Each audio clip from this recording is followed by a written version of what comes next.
বিসমিল্লাহির রহমানির রহিম। শুরু করছি পরম করুণাময় ও অসীম দয়ালু আল্লাহর নামে। আমাদের সরল পথ দেখাও, সে সমস্ত লোকের পথ যাদেরকে তুমি নিয়ামত দান করেছ, তাদের পথ নয় যাদের প্রতি তোমার গজব নাজিল হয়েছে এবং যারা পথভ্রষ্ট হয়েছে। হে আল্লাহ, তুমি আমাদের এই প্রার্থনা কবুল করো। মহান রব্বুল আলামিনের অসীম করুণা, দয়া ও অশেষ রহমতের সুশীতল ছায়া এবং তার কুদরতি মায়ায় আমরা পরিবেষ্টিত।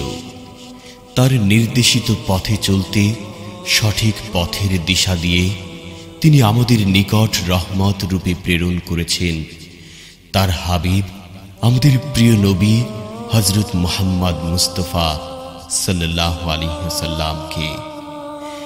হে আল্লাহ, তুমি আমাদের স্রষ্টা, প্রতিপালক। জীবনের ঘোর অমানিসা কেটে তুমি আমাদের আলোর পথ দেখাও।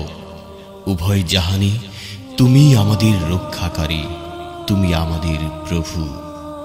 সুখে দুঃখে আমরা তোমাকেই স্মরণ করি, তব নামে স্তুতি গাই, গাই তব বন্দনা।